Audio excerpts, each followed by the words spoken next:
Welcome. Today I am with Skullcandy Indy earphones, and I'm going to show you how you can power on and power off this device.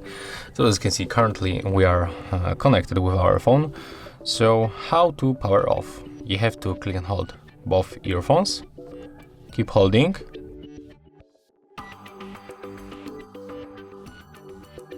and right now when they blinks on the red, you can release.